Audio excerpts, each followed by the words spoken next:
I want to, just in the time that is ours and mine with you all, to share some of my reflections about where I think preaching is. And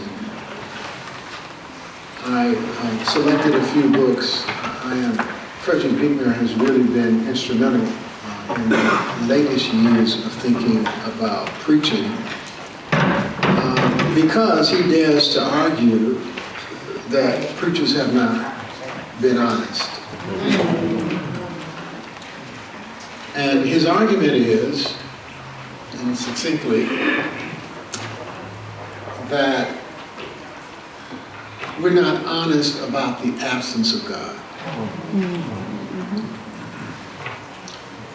That he argues that a real sacramental theology must include the presence of God and the absence of God.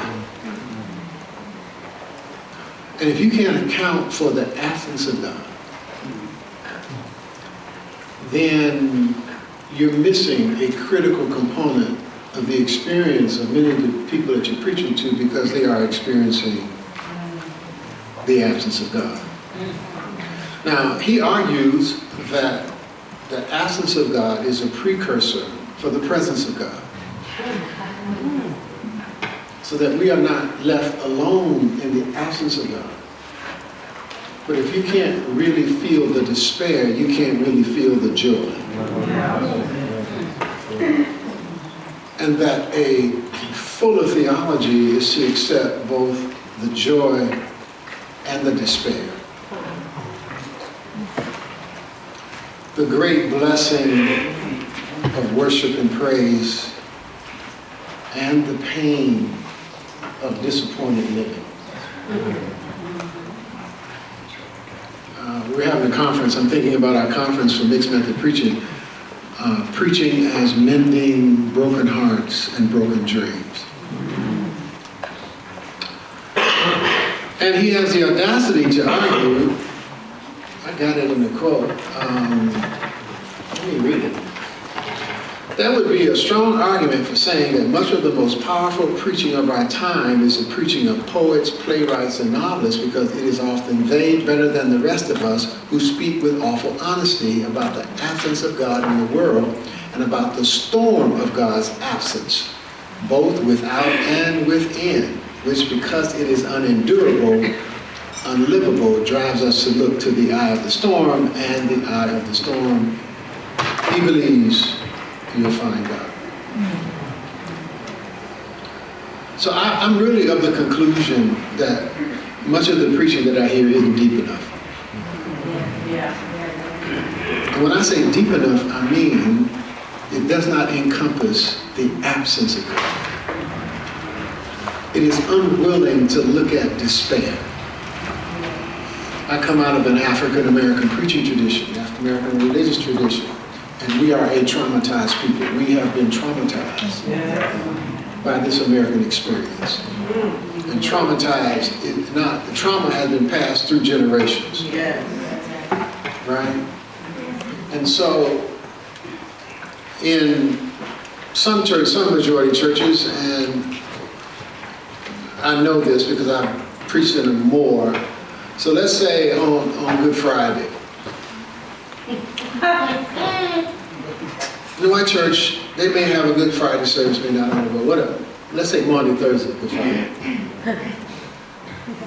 It's like Jesus is on the cross. Let us leave in somber. We cut the light out in the sanctuary.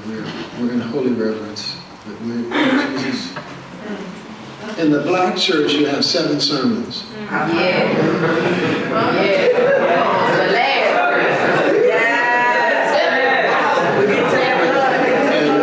You're going to shout and dance on virtually all of them, right? I mean, are we at Easter?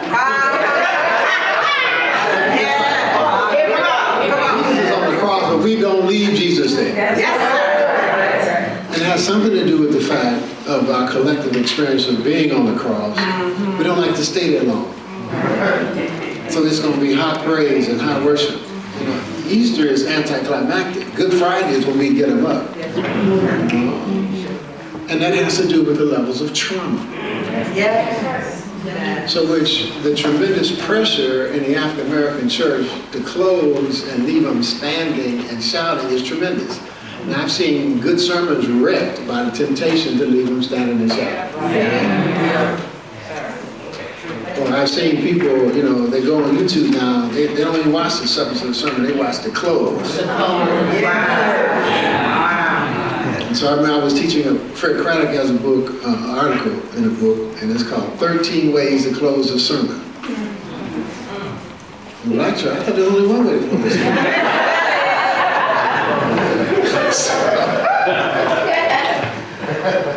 And so sometimes to have to face the pain and to give it full inclusion, I don't mean that you leave people there. So it's like Buechner says, King Lear is the mightiest of all preachers. Now, I think I was offended when I read that. I thought Gardner Taylor was, you know, in his own clothes was the mightiest of all preachers, right? And he talks about Lear, and some of y'all, I recommend the book if you haven't read it, I really recommend it because that's really what he's talking about, is why don't preachers tell the truth? Why do we spend so much time saying what we ought to say? Or what they want to hear us say? And have not said, he argues, to have an honest encounter. And then he says, what Shakespeare does, he looks into the dark heart of things and comes back and tells us what he's found. He fully looks into the dark heart of things. So he uses, of course, he uses King Lear. And Cordelia, you know, Lear is king, and he's got 3 daughters. And so he says to his 3 daughters, of course, you know, flatter me, and I'll divide up the kingdom amongst you 3. Well, 2 of them flatter him to death. I mean, they, you know, ultimately end up chasing him out, but they flatter him, and Cordelia says, this is silly. Now, look, why gotta flatter you? You know I love you, I love you.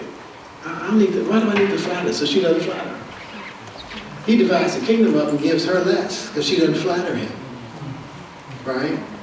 The 2 sisters now plot to get him off the throne, get him out the way and kill him. And there's a battle. And then Shakespeare says, as King Lear is chased from the throne in a blinding rainstorm, he looks at his servant, and this is contemporary translation. How you doing? And Buechner says, Shakespeare sees that he becomes a human being for the first time. Maybe he's a king for the first time because he's learned to care for another human being. Of course, the tragedy of the story is Cordelia has a battle, Cordelia dies. He comes to see that she loves him and that she is his true daughter. And so he comes on stage with a dead Cordelia in his arms. And Buechner says, and becomes a father for the first time. Jesus. Now, I don't know about you, but the experience of missing the mark, the other night I preached it as don't miss the moment. The experience that you have to, you know, the marriage falls apart. You get a divorce, you're crazy. She's crazy, he's crazy. And in the second relationship, you finally become a wife or you finally become a husband out of the ashes of the first divorce. Why do we take the despair out? Why do we take the moments out when it's 3 o'clock a.m. and you've been praying for a healing? You've been agonizing over healing, and the healing ain't come. And you, God, where art thou? Or it's like the psalmist says in Psalm 42, as a deer panteth after water, so my soul, Lord, longs for you.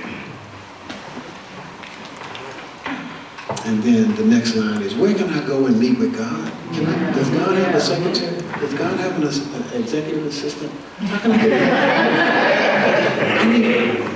I need appointment. And then he lays out all this stuff. My tears are my bread day and night, you know, and my tears and my sorrow. He lays all over. Where can I meet with God? Where can I meet? I was doing this, and many of y'all know Monique Crane Spells. I was in Indy, and I was doing a preacher workshop, and I was talking about these same things on you all about, and I was talking about, you know, have you ever really felt despair?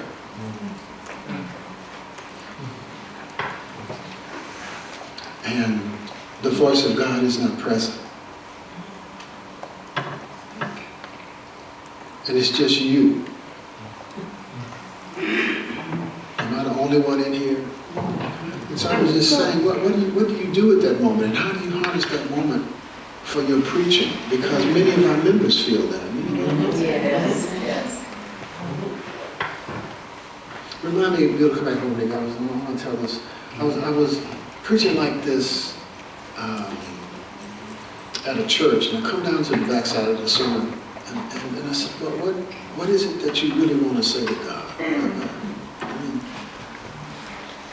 I said, I'm being snatched off stage. God's got a hook. I'm off stage. And the Holy Spirit is coming center. And so now, because I tried to facilitate the conversation with God, what is it that you say to God? I said, whatever it is you can say to God. I said, God's big enough. Just what do you need to say to God? God can have anger, God, whatever it is, it can be joy, whatever it is. And this woman let out a moan. And it was one of the most piercing sounds I've ever heard in my life. It came from the depths of my soul.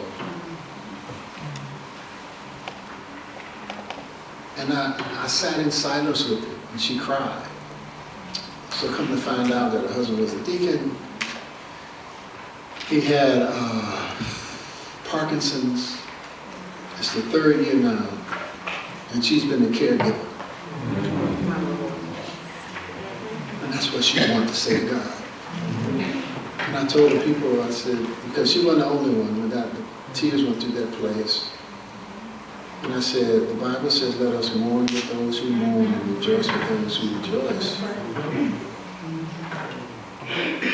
And we gave her a moment to release her despair. Her husband has Parkinson's, and she's the caregiver. I don't know, the pastor told me after what was going on. And so she's probably been doing caregiving. You know how hard that is? Oh, yes.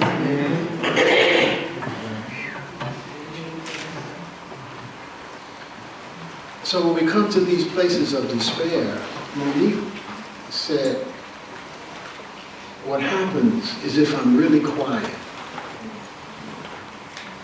So what I was saying is, this is what I was saying. I was saying that sometimes thoughts flow through my mind like cars speeding down a 4-lane highway. Anxiety, fear. I should do this, I should do that. Y'all worry, y'all know these things. But every now and then when I go silent, a thought comes down the road. And it unifies all the other thoughts that were zipping down the road. And I know that it is the voice of God. That's how I know when God is speaking. Because clarity comes.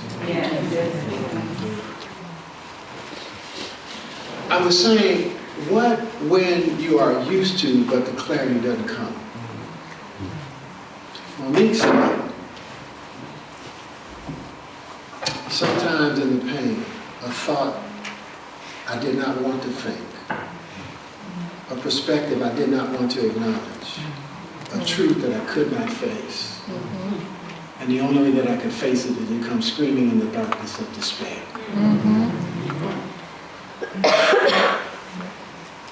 You need to forgive somebody. You need to get that right.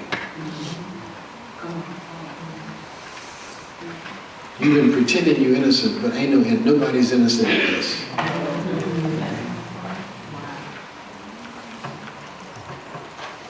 So how do we preach and not include us? Are we honest? Are we honest?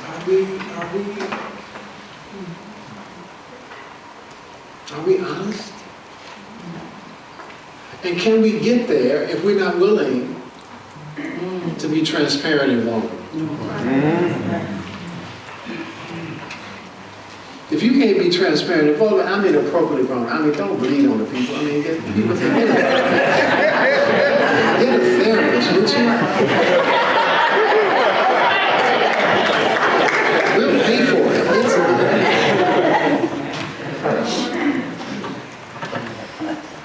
Eugene Gibson, one of my sons in ministry, says, you don't preach your wounds, you preach your scars. Scar is something that's healed, but you still have a mark. So I'm not saying bleed on them. I'm saying be honest. I'm saying bleed on the people. Appropriately vulnerable.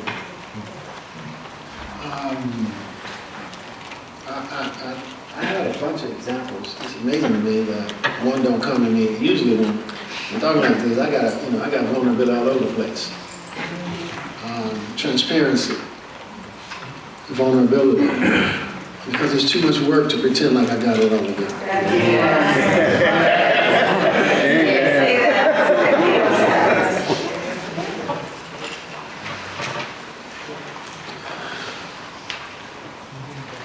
So I don't know what the closing message is going to be. We're still trying to. The thought ain't rolled down the 4-lane highway as to what the closing message is. That's what the preacher tomorrow comes. So if you hear, I may choose a message, and I end up talking about the message of going to the altar for prayer. So I was out in Vegas. I give you the shorter version story, so it may be more interesting than the longer version, but the shorter version, I was in Vegas. And I'm having trouble with my hips. I'm having health challenges, and I can't get well. I've been dealing with this. So I come, my mother says, there's this private church here I go to, so I want you to come and go worship with me. Because I was out there. So I did, and I hadn't seen a church like this. It was a woman Pentecostal pastor,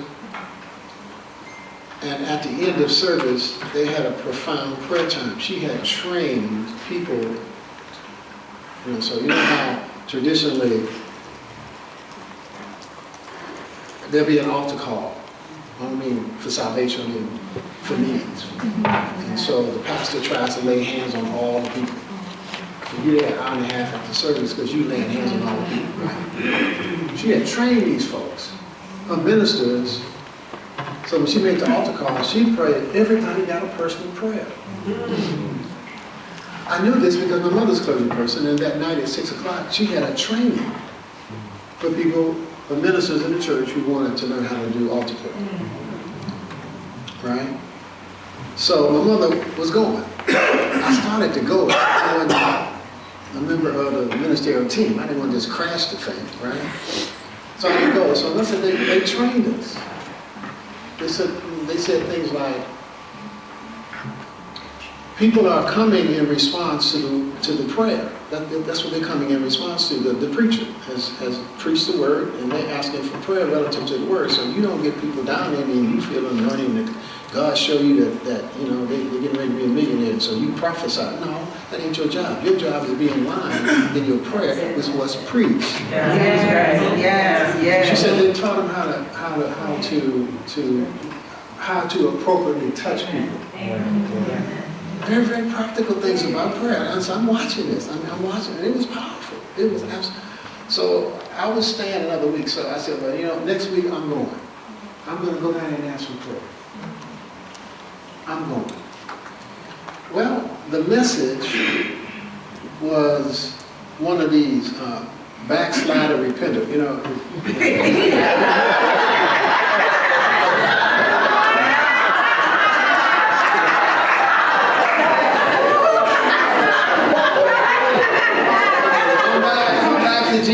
you left, you wandered away. That didn't really fit my needs.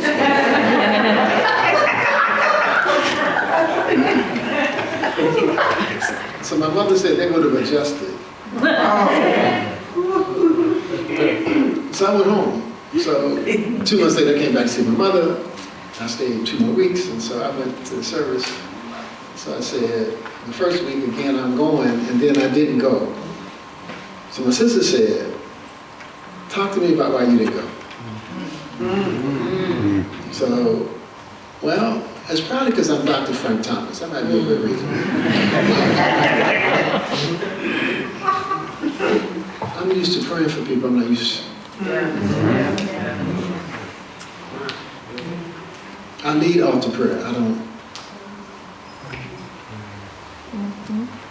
So the next week was my last week there. I determined I was going to go. So I wanted this pastor to pray for me. She wasn't preaching. They had an associate minister. So he did a nice job. We got a little long. So I said, I'm trying to get to the altar. Would you speed this up?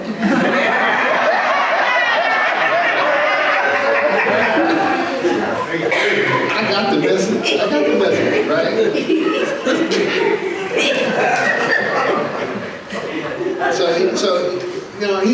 He's an associate, so he's trying to learn. So he's trying to learn how to invite.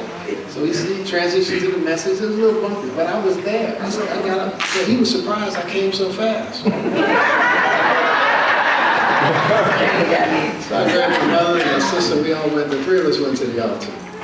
And so I was standing there, three of us standing there waiting until he got finished with his appeal. Right?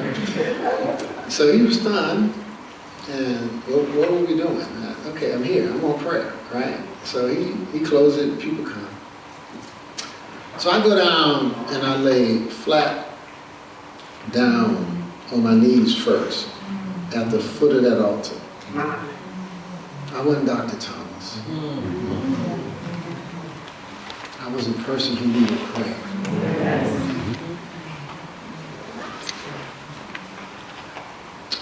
And they laid hands on me. Now, nobody in the church knew that I was Dr. Frank Thomas. I never preached there. I was just a person off the street who needed that, had an idea. The pastor knew because we had breakfast together. And then it got ugly, y'all. I mean, it wasn't pretty prayer. The tears flowed. And the body just to... And then the pastor came. And she put her hands, I could feel her. I don't know how I felt. And I felt her in the spirit. She put her hands on me. And then, this is what she said. She said, God, settle it. Oh, my. Yeah. Oh, God. I said, a joke through my body. Whatever it is, settle it. So I got up from the altar, and it was a powerful, wonderful experience, but a lot of thoughts flowed from my head from there. So you can lead altar prayer, but you can't go to altar prayer.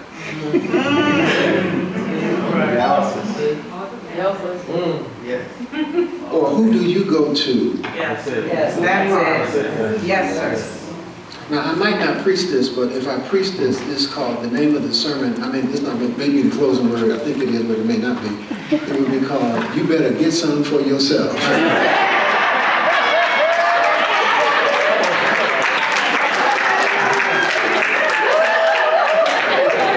If you would have asked me to preach first, I'd open with that. To tell you, you better get some for yourself. You run around here leading folks, you run around here praying over folks, you run around, we're so busy being encouraging people, we don't get what we need. You got this retreat center, you got this place, you got some time, you better get some for you. If you need prayer, you better ask somebody up in here. We got oil, believe me. I tell people, I'm a full service homiletics professor. I do it all, baby. Whatever. I was telling Bill was said long ago, let the Lord use you as a black church. I said, well, let me tell you what George Clinton said. George Clinton called, whatever the party calls for. I'm serious. Y'all messing around. We may break out some more if the need arises.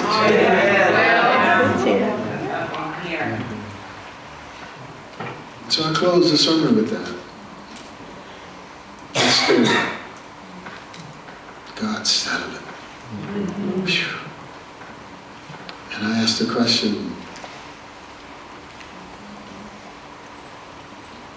especially a clergy like you all, when was the last time you asked for prayer? Transparency, vulnerability is amazing. I open the doors of the church, come on, we're going to have an altar prayer. People come. So we ain't to the point yet where we've trained people to be able to give you, I wish I could give you a person that would give you some individual attention around your prayer concern. We haven't trained like that. It's impossible for me to expend the kind of energy to pray for all these people at one-on-one. Y'all standing in the line. I know what we're used to, so I got to do it corporately until we can get to the point that we empower the ministers and train them. I was not the pastor. I was simply the pastor who was on sabbatical. He did a year sabbatical, and they asked me to come once a month while he was gone. So I had built a relationship. And so they gave me a lot of freedom to do what I wanted to do. And I said, if I could have what I'd have trained these folks, and then you would have an individual prayer. And the truth is, I need to be down there with you on the other side. But right now, God has me up here. And I can assure you, in places and spaces, I've learned how to be in need of prayer. So does that come out in any of your preaching? Would that be too vulnerable, too transparent? You know, with that level of transparency and vulnerability, when done appropriately, tied to the word, does to people, it opens up their vulnerability and their transparency. Yes. Do you know that I had to talk and be in despair to get to the point? This is a woman Pentecostal preacher. I don't know her other than to have breakfast with her. But it was clear that I needed to submit there. Because that's what they did. Most churches talk about prayer.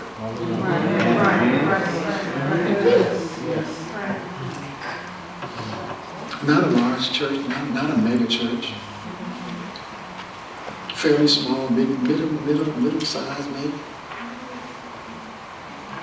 But I believe, in the sermon I say, you might be a deacon in the church, but if nobody asks you for prayer as a deacon, that says something about your deaconship. Because people know who they can go to. All of us have a list of people we believe can get a prayer through. And they may not be seminary trained. See anybody, but this woman will get a prayer through. We got some mothers of the church and some fathers of the church. Ain't been to nobody's seminary, but they can get a prayer through. Transparency, vulnerability, being honest.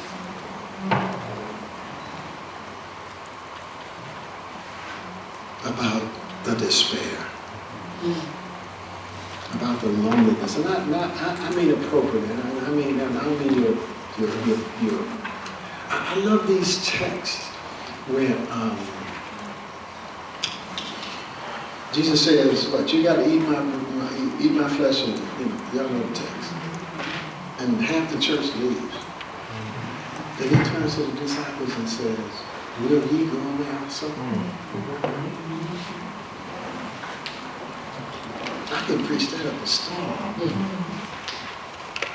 People I love who started in the vision. Everybody you start with in the vision don't finish in the vision. And people I've loved as a pastor who walked away. That's Jesus' transparency and vulnerability. Will you also walk away? My sense is that if your preaching doesn't include some of this, it's not deep enough.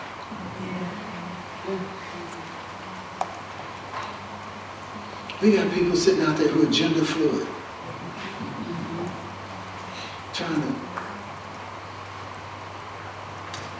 We got people sitting out there who come to church.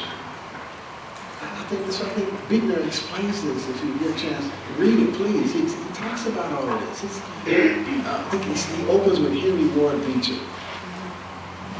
Lyman Beecher, right? His daddy was Lyman Beecher.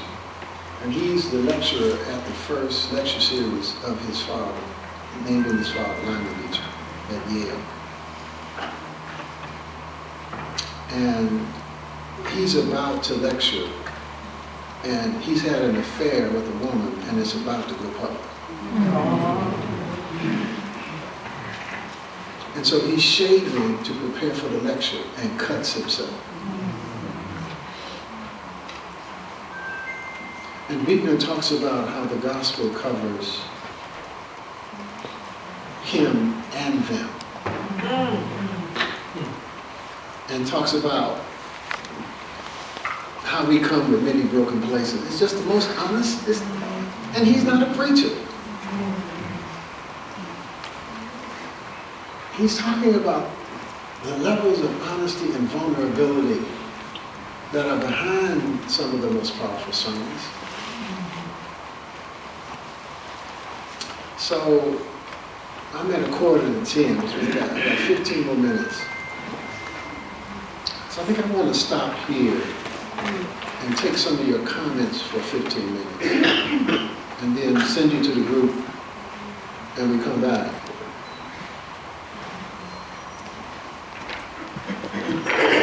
So T. Garrett Benjamin, I did an interview with T. Garrett Benjamin in his African American Preaching Legacy series.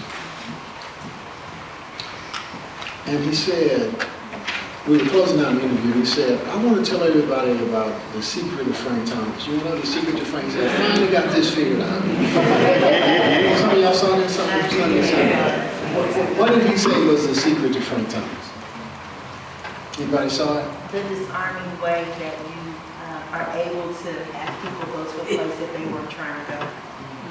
He said transparency and vulnerability. He said he's able to say stuff that most folk can't say in the church because of transparency and vulnerability. And he said, I can't do that. It's on tape. He said, the word didn't come out of his mouth, but it's heard. Yes. Yes. Huh? Yeah, but it's what you do with it. Yeah. It's what you do with it. All of us have been hurt. It's what you do with it. So let me stop. Comments so far, because, yes, we got a mic. There's a hand right there. So I've been in church for 8 years, and I would say maybe on 3 occasions I touched base about, the experience around being divorced and being in the church, or the devastation that comes from that and how it impacts children and whatnot. And I got a response back in one of my reviews, please don't talk about being divorced. So it just, I'm not going to stop talking about being divorced. But I guess my question is where is that line? How do we do vulnerability? I mean, I know that's kind of an oxymoron. How do you do vulnerability? But how do we know where that line crosses? Thank you for that very excellent question, because this is my approach. If God and I get it together, you can't do anything with what I'm telling you. So I get it together with God first. So me and God got it together, I can handle whatever responses come to me. So God, I'm getting ready to share this. What you think? Or I go into this fully knowing the risk. I know that some of you all, I would say, I know some of you all are going to be uncomfortable, and I know that you're not used to this level. But I gotta be honest today. I just believe the gospel calls us to a level of honesty and transparency. And when we operate out of honesty and transparency, it increases the fellowship. And if you make space for honesty and transparency, and I make space for your honesty, the church will be better. The gospel will go deeper in your life and go in my life, and we'll have a better expression and representation of God to the world. Maybe the reason that we're the only ones up in here is we're not dealing with the real issues that people are dealing with.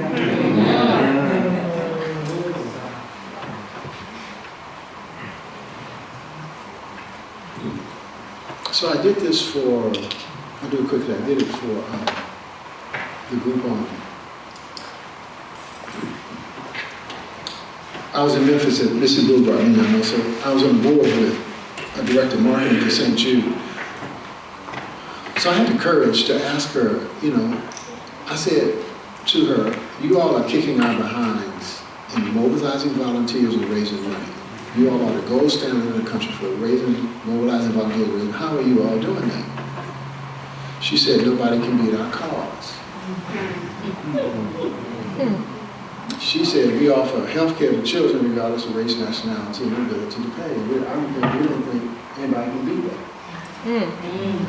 So what's the church doing?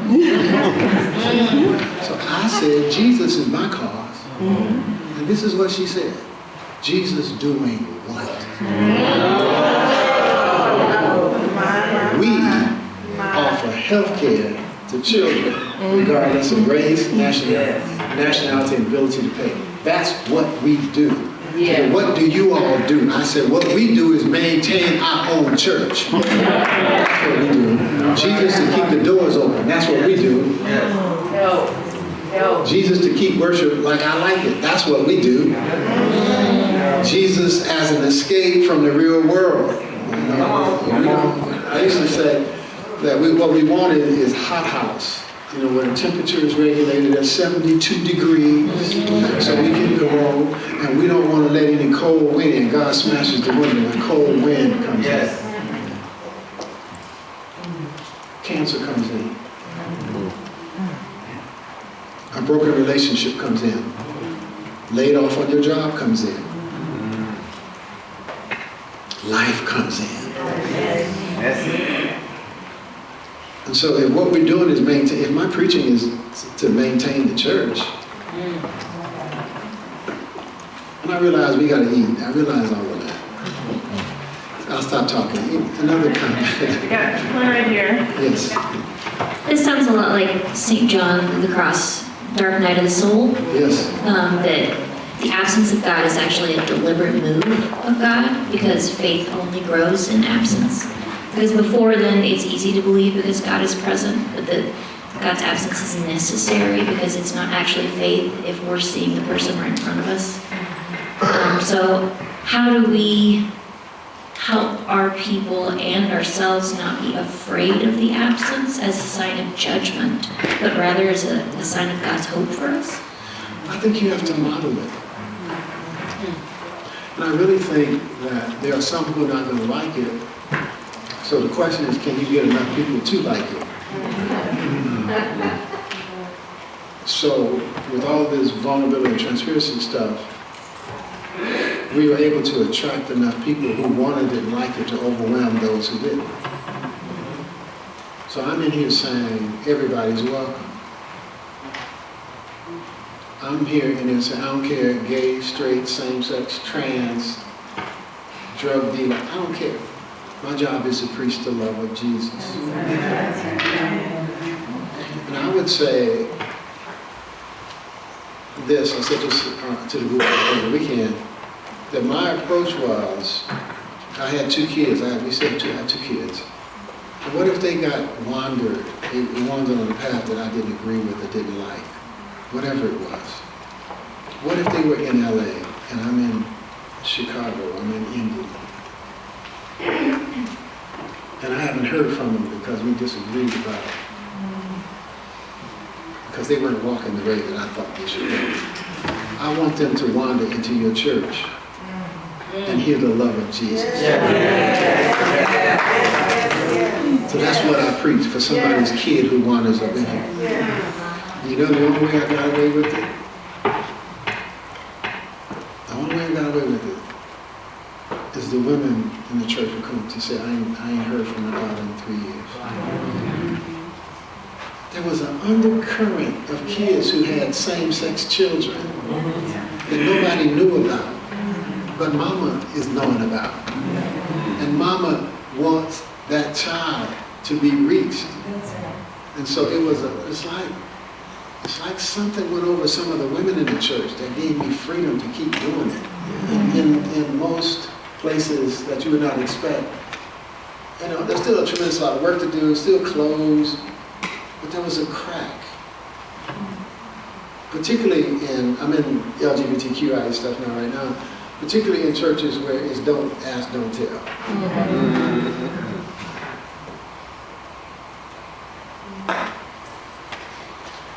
Yes, somebody else. Right here. Hi, I have a question on behalf of my friend.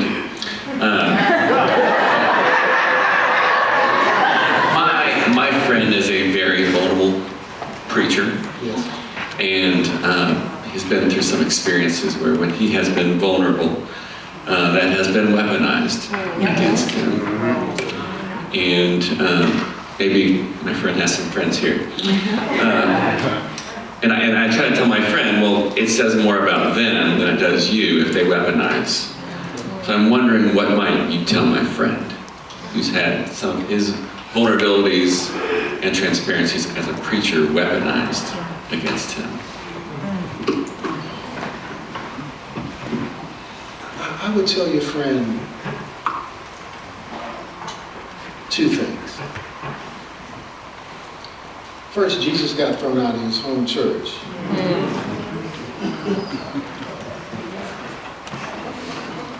For daring to include Gentiles in the gospel. And the beautiful thing, I said this to the group on the weekend, that after he gets thrown, they attempt to throw him off, he walks through the midst of them. And the next chapter opens, he's in Capernaum, and it says, and they heard him glad. There is a Capernaum. Now, he may be in that congregation, he may not. That's a matter of judgment and prayer between God and your vulnerable friend. But when Jesus also said, when you offer your gift, and they don't receive it. And I'm not pushing you out, your friend out the door.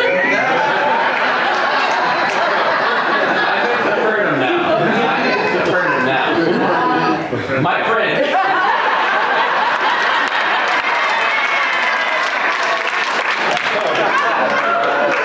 Well, let me prophesy to you. Shake the dust off your feet and give God glory for Capernaum.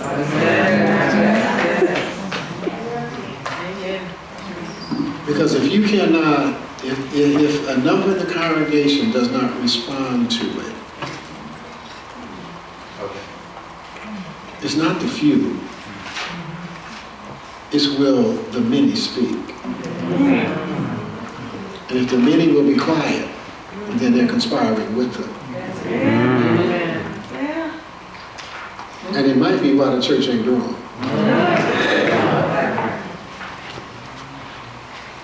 So, bless you, friend. Thank you. Let's do one more and then we'll break. I'm following you.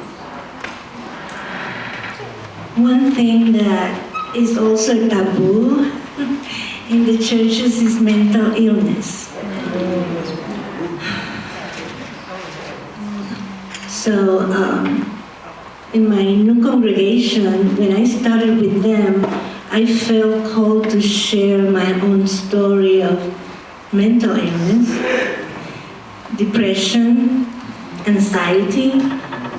And I said, I want you to know who I am before I start preaching to you. And I was trembling. I was very scared when I did it. But I did it because I wanted to respond to God's call. And now little by little, I have heard some confessions from them. It is very hard to put yourself there. I'm putting myself here, before all of you about my mental illness. But what is important is what God has done with me.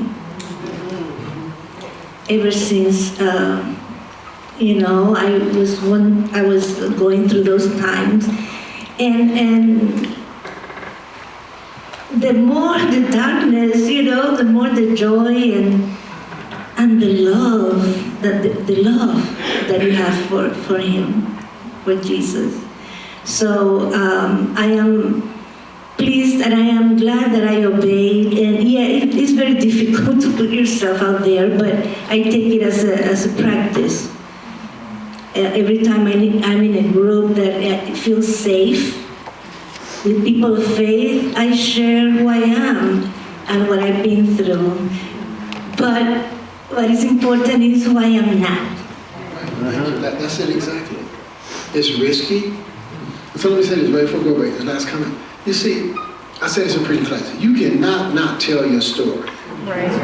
You're going to tell your story. Yeah. The question is if you're going to make it more or less abstract. Yeah. Right? So my classic example is the associate minister is preaching, the senior minister's on the front row, and the associate minister chooses the text about Peter, and what's Peter's brother's name?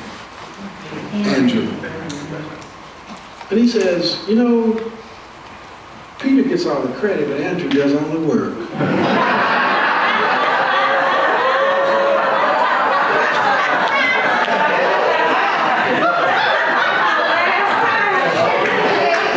Now, what's getting ready to happen? Come see me. See the message, right? What are you talking? See, you cannot not tell you. You gonna tell you. It's just you gonna put it in abstraction. Because there's a reason that you choose this text on this day or this piece of the lecture. It's speaking out of here somewhere. And the question is whether you can make more lessons. Some preachers feel more comfortable making it a little less abstract. And some feel more the need for abstraction. Kind of how, in my mind, how I wanted to shape lecture 2 is not necessarily to present new material, simply because lecture 1 is a mouthful, both to consider, to pray about, and I wanted to hear how the group sessions went, and then I wanted to hear more dialogue, because I think in the dialogue, it deepens even deeper. I would like for you to leave here and be a doer rather than a hearer only. I would like, though it may not be for me to like or be possible, that sometime on your break you would maybe find somebody, or maybe you have already, that you could share with. If I were your instructor, as in my classes, I would assign you this way. I would say, James Baldwin interviewed Martin Luther King Jr. And he had 3 questions. I'm trying to remember them. The first question was, what position do you see yourself in?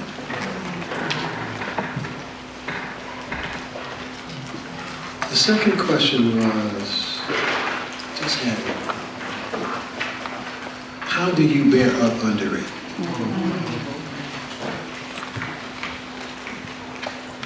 The third question was, what gifts have been given to you that allows you to continue to do it? That's a paraphrase. So he wanted, rather than to talk about the movement, as valuable as that is, James Baldwin always goes inside with interiority. he wanted to know how, with all these awards, what position, how do you, where are you, where you see you are? And then how do you bear up under all of this? And then what amazing gifts have been given to you that make it possible that you might be asked by God to do this? Or can I paraphrase it another way?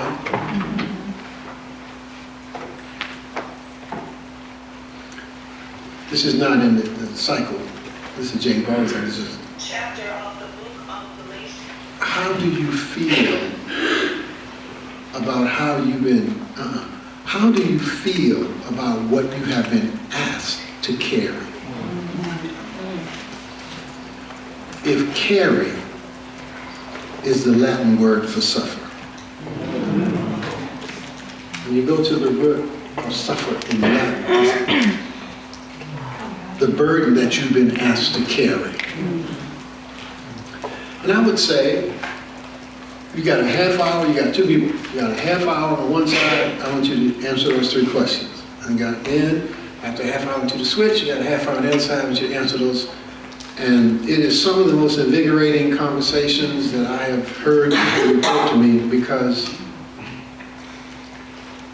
rarely do we get a chance to say where we see where we are. Without shame, without shoulds, without, how do you feel about what you've been asked to carry? And you got to deal with that, because until you deal with that, it stays suppressed. And some of us have been asked to carry some hard things, and not all of us, if not. Everybody's burden is tailored.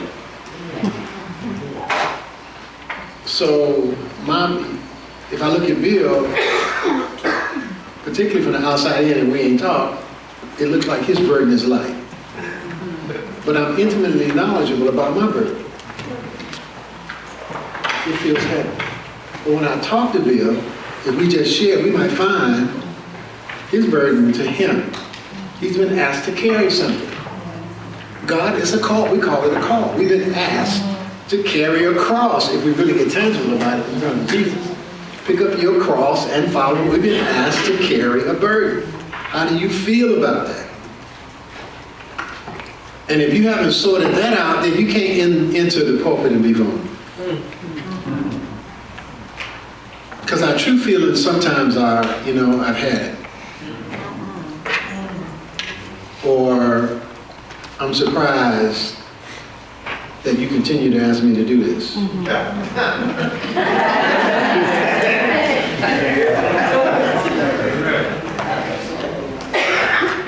Or I'm surprised you won't let me out of this. Or I'm surprised that I don't have the capacity physically to do what I used to do when you first asked me to carry this.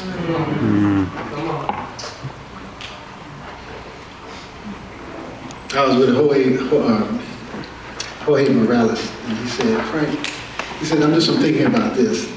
And he said, our minds lie to us, but our bodies don't. Say it again. This is his, it's not mine.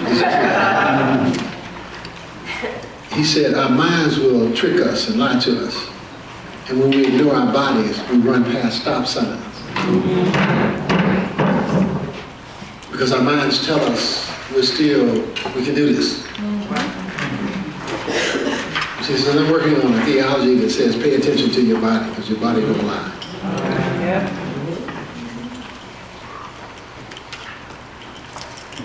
So if I had a desire for you, I would that you find somebody that you can really, this is what it is. Don't have to dress it up. Don't have to fix it up. Clean it up. It's not about shame. It's not about, I'm supposed to be successful. I've been at this church now for 10 years and we've had so little growth. It ain't about none of that. It's about how you feel and how you're wrestling with God. So if some of that stuff slips into the sermon, and then you say to the people, okay, now I'm going to give you a piece of paper. Take out a piece of paper. I'm going to give you 5 minutes. Minister of music, I need something underneath me. If we ain't playing it ahead of time, I need something underneath. Give me something. I'm going to give you 3 minutes. I want you to say how you really feel. What you really feel. What do you want to tell God? I'm not going to ask for him. This is personal time between you and God, but I hope that you would go home and pray and meditate about it, because I can't pass the mic around. But I think that you're here for an encounter with God. And I think that we don't do enough. We think they're here to encounter the sermon or to encounter the worship. What they really want is God. Okay. So how do we get out of the way? And let God. So, you better get something for yourself. That's all I can say. So let me start there and ask you, how did the sessions go? How did the conversations go?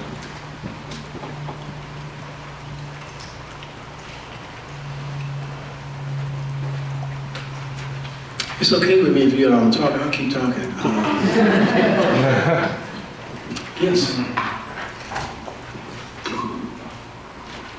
Your prompt about how authentic are we, how transparent are we, how vulnerable are we willing to be, took over our group session.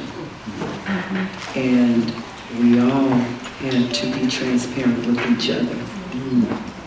And my transparency was, it's my ministry. If I'm not transparent or vulnerable, I'm not authentic, and that's my whole ministry, and I did not want to be called.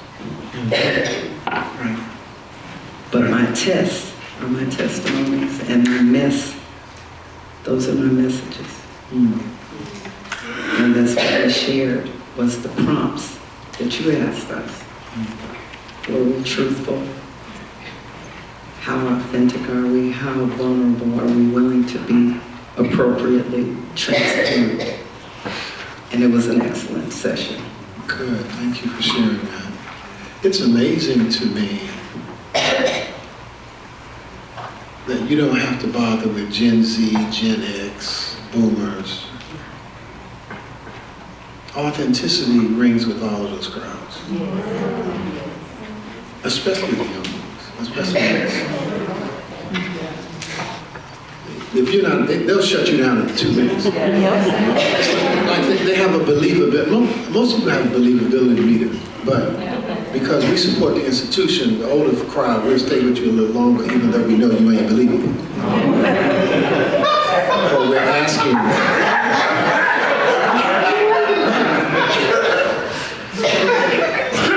We'll give you more of a runway. The younger crowd. Sound bites. In 2 minutes, this preacher ain't going nowhere. Or this preacher ain't real. Right? So, I think that I never worried about boomers, Xers. How do we tailor ministry to reach Generation Z? And if you do that, fine. My antidote has always been authenticity reaches everybody. People are looking for a real experience and a real person. And let me say it to you this way. I'll say, now I'm going to homiletics quickly. What I'll say is, and you don't have to get up and flout all your burdens and pain and agonies for me to know you're real.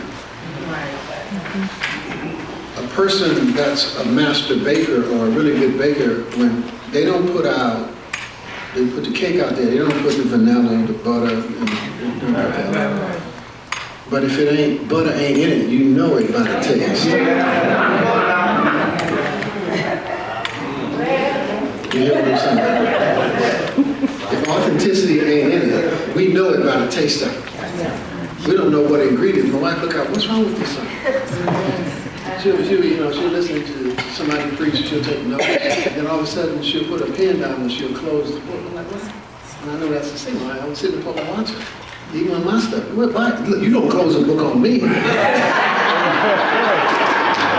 See, I had a hard time hearing you, everybody. But I mean, she said, well, what's wrong? What's wrong with the sermon? I said, well, the structure's probably a little bit off. And sometimes, I would say, they haven't said anything you would expect them to say. I mean, you said everything I expected that you didn't surprise me with anything. So, authenticity is the currency of helping people to hear the gospel. And it's risky, it's difficult. You don't have all the answers sometimes. You don't know sometimes. And when they believe you're real, they'll take risks. Let me stop.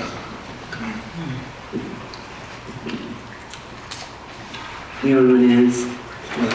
Let's talk about the elephant and the donkey in the room and the vulnerability that, I mean, I'm having a hard time just sitting here with a bunch of preachers where we haven't talked about this yet. And the tribalism and the division that's being created in our nation, and the fact that we are the good news bearers, and the vulnerability of your last sermon of surviving it and all of that, or surviving these sermons. I guess I'm old enough, I don't care enough about that anymore and probably preach what I believe. But I think that there is so much, I think in light of what you were saying earlier about the trauma within the African American culture, I think this is the first time that a lot of the white culture is identifying whatever trauma it's bringing up for the boys and the whatever all their names are. In any case,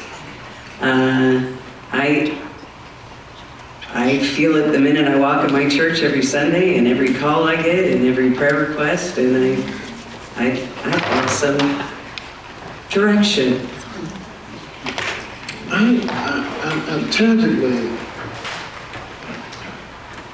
I might give you some direction in the sermon that I'm considering preaching for the closing, and it's called Did Heaven Make a Mistake? Where I wrestle to the sermon after Mr. Trump was elected in 2016. I was preaching at a Black Baptist church, James Perkins, in Detroit. And my wife didn't go with me. I was by myself in the hotel room Saturday night. I don't know if I can go. This is so against everything I've ever stood for. It's so against everything that this nation has ever said. Black people always been suspicious of what this nation said, get by the fact that the nation ain't done it. So I'm already suspicious, but this just like confirms my suspicions. This whatever. How do I preach? I wrestle with it all night. I get up in the morning. And I got to say something. I don't know why. I don't know why. I break down in tears because I'm just so frustrated. I'm so angry. I'm hostile. And then the words of Martin Luther King came. I've seen too much hate to hate. I've seen the hate on faces of Klansmen in the South, how it twists and disfigures their personalities. He said, I've seen too much hate to hate, I've decided to love. And then I had written this, Did Heaven Make a Mistake? So I preached that Sunday morning, and I cried all the way through the sermon. The steadfast love of the Lord never ceases. Yeah. God's mercies never come to an end. They are new every morning. Great is thy faithfulness. Yeah. I went through it. I wept in such a way that the congregation didn't have to take care of me. Come on. Right? You can weep in a way that, That's right. You all right? Yes. Principally because I wept and kept going. And then also discovered they were weeping too. This is an African American church. They're weeping along with me as we go through this thing. And we come up the steadfast love of the Lord, God's mercies. They are new every morning on the other side. And in the sermon, I did it. Becca, I just did it at your place, didn't I do that? Yeah, you did. Okay. I just did it Sunday. And I said, well, I'll let you hear it so that it's like, well, he heard that already. Why has he preached it? Anyway, the suspense out of it. But part of it is my response of what's going to be our response, win, lose, or draw. What is the Christian response, win, lose, or draw? Yes. And I have preached some very difficult sermons. Very, very difficult. I'll give you this, and then I'm not just going anywhere, but this is what's in me to say to you. I was in Chicago, and that's where I grew up. I was preaching. I was in Indy, but I was preaching in Chicago, and they announced the arrest of a police officer named Laquan McDonald. Laquan McDonald was a person who the police officer shot 16 times in the back, running away. And the police officers on the scene doctored up the report that he was being violent and all this stuff. They doctored it up. And so the city settled with the McDonald family, and was suspicious that one of the attorneys leaked to the press that there was a video. When the press heard there was a video, they did a Freedom of Information Act and got the video. And it shows absolutely contrary to what the police report was doctored to say. So, upon the release of the video, the police department, the city, they arrest Laquan McDonald. The video hits the African-American community, and we lived it. I was angry, hostile. Well, there's going to be a trial. So,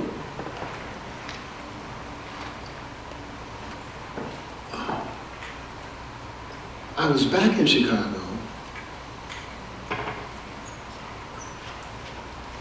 and the verdict came down in the trial.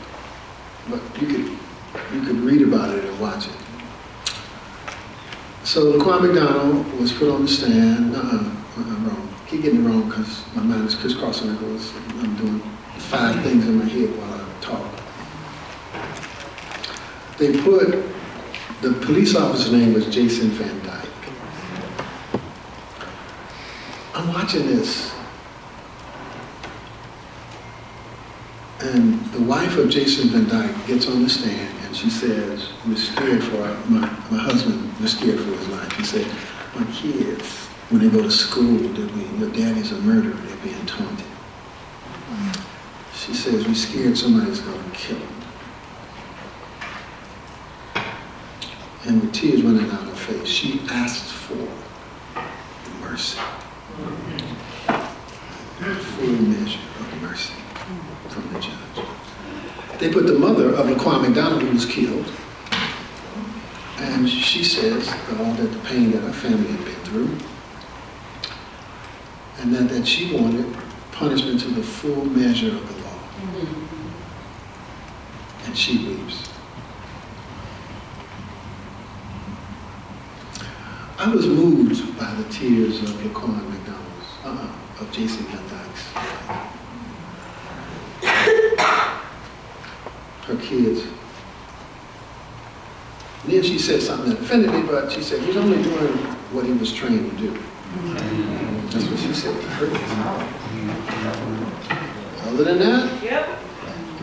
Other than that, I was deeply moved by Laquan McDonald's mother. I was like, okay. How do we? And so the verdict comes down, and he's found guilty, and they gave him the lightest sentence possible, that in 3 years he'd be out. I think it's 3 years. I think he's out now, I think. I'm not sure, I forget. So Amy Butler, who was a pastor at Riverside, asked me to preach a difficult text. She said, we want Cain and Abel. Would you be willing to take the task of preaching Cain and Abel? Because our congregation, when we have a Bible study and we're wrestling with these difficult texts, and we think that God might have let Cain off the hook. Bing, bing, bing, bing, bing, bing, bing. This is on YouTube, you can watch it. Riverside Church, I preach, I tackled this question. And I wrestle with God's mercy. You see, because Cain got to have a city. Cain got to see grandchildren. Cain, God put a mark on Cain that nobody could touch him. But Abel didn't get any of that. Jason Van Dyke gets to get out and see his kids. LaQuan McDonald, they'll never see their son. Y'all see them wrestling with all this. This is tough stuff. And I'm wrestling with my anger. I'm wrestling with my pain. And I come down and say, let me put it in LaQuan McDonald. I did just what? The police union will take care of Jason Van Dyke. He'll have employment. The police union will take care of that. I said, the LaQuan McDonald family was taken care of financially, but they never get to see. So who's going to make justice for LaQuan McDonald? And I said, it's us. We're going to march on picket. We're going to find a way to get judges in office and sheriffs and district attorneys, because we're going to become the district attorneys and the sheriffs who are able to look on both sides, because it might be that God is on either side and ain't listening. Maybe that God's from salvation for both sides. So is our God large enough to encompass the people who think are our enemies? Or are you serving a tribal God? That's the problem. Certainly tribal God, God of the tribes, Old Testament God. You know, Israel is the tribe. God is on that side, the God on the other side, right?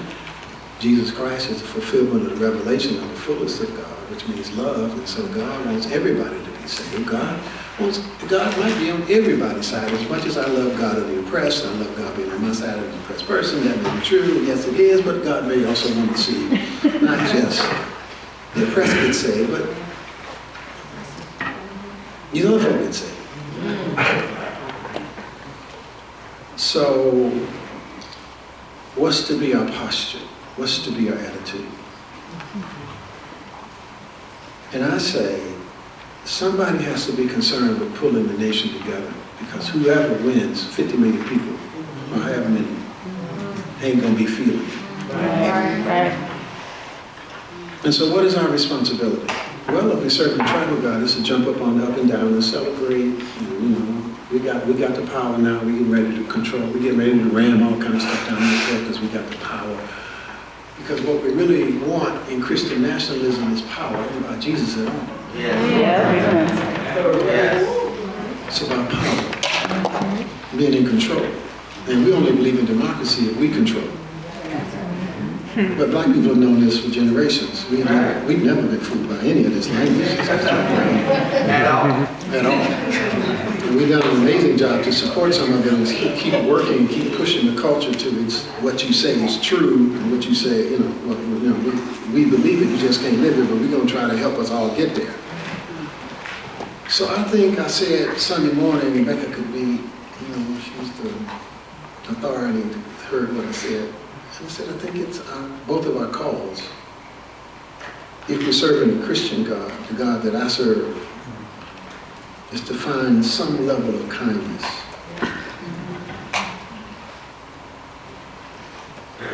Some level of mercy. I don't know, maybe, we have, on both sides, we have people who are like, if we win, we're going to punish the hell out of them. I do think we need to fix some things. I hope I'm on the side of what my dear Dustin said. I can't tell you how to vote, but let me tell you this. May the best woman win.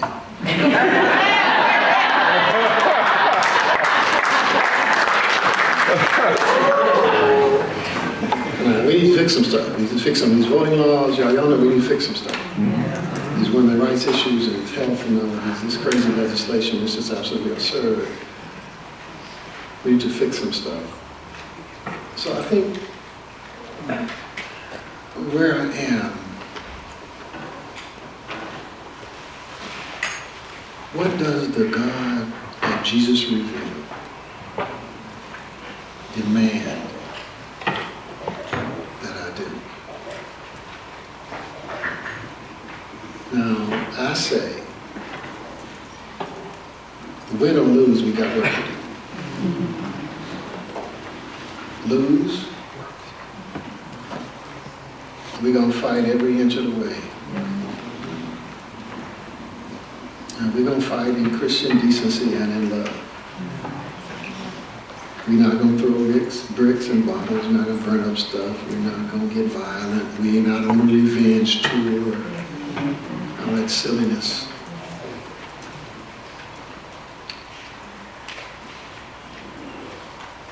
But we're going to do it God's way. Yeah. So this is a long, long, long, long way around that we do have to work through our own feelings of anger and hostility.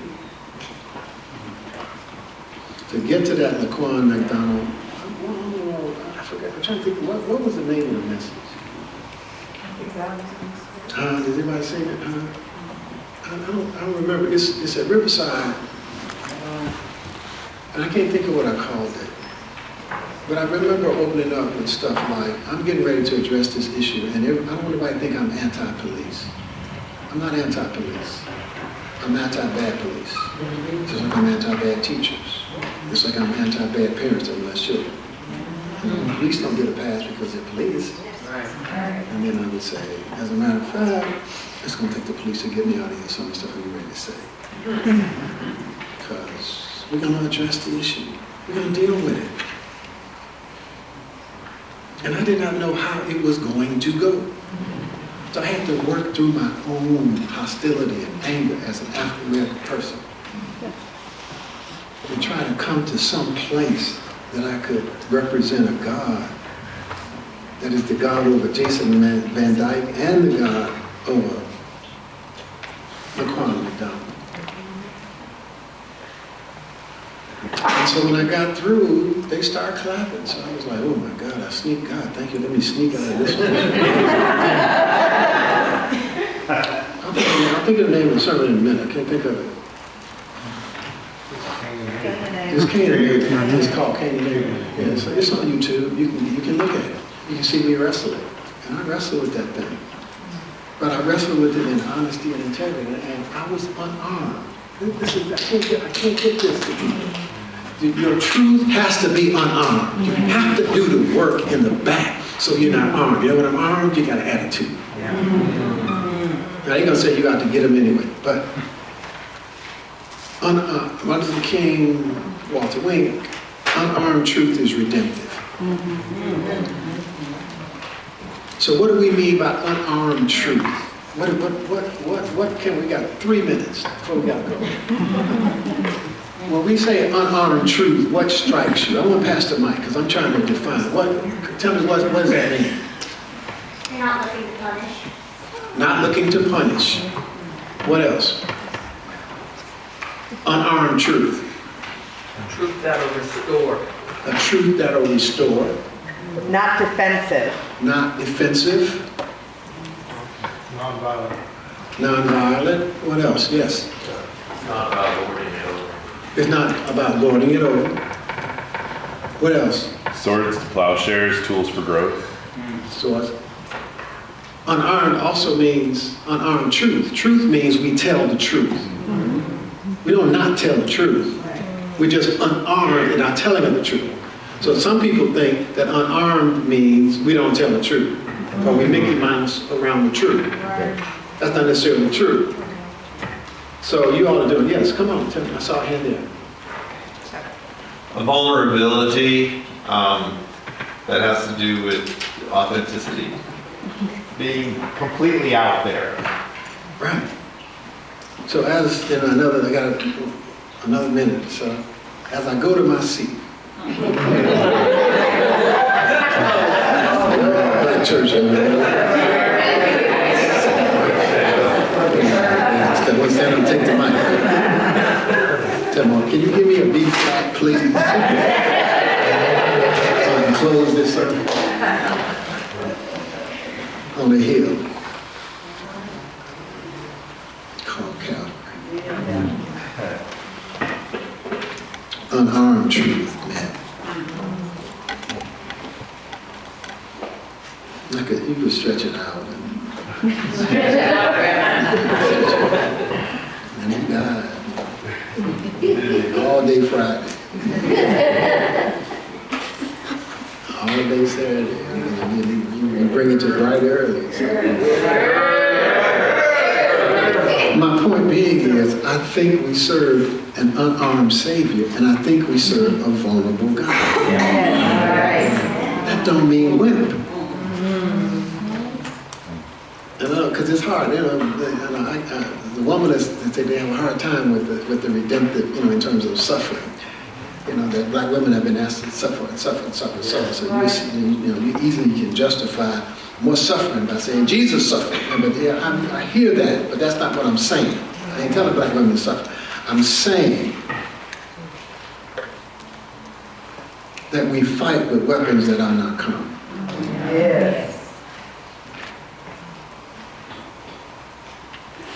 Which is what the complete absurdity of this combat God, that this Christian nationalism. You know what it is? It's the God of the settlers. Roman Empire. Whether they're in South Africa. This is Johann Saliers and Duke, homiletics professor. They have a book. And they talk about all of this. I'm finishing as I go to my seat for the second time.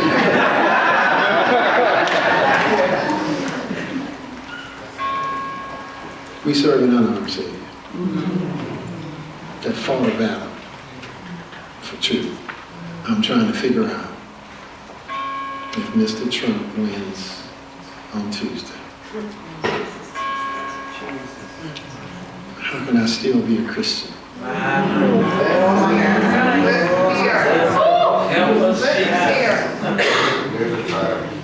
You have the time. Can I still be a Christian?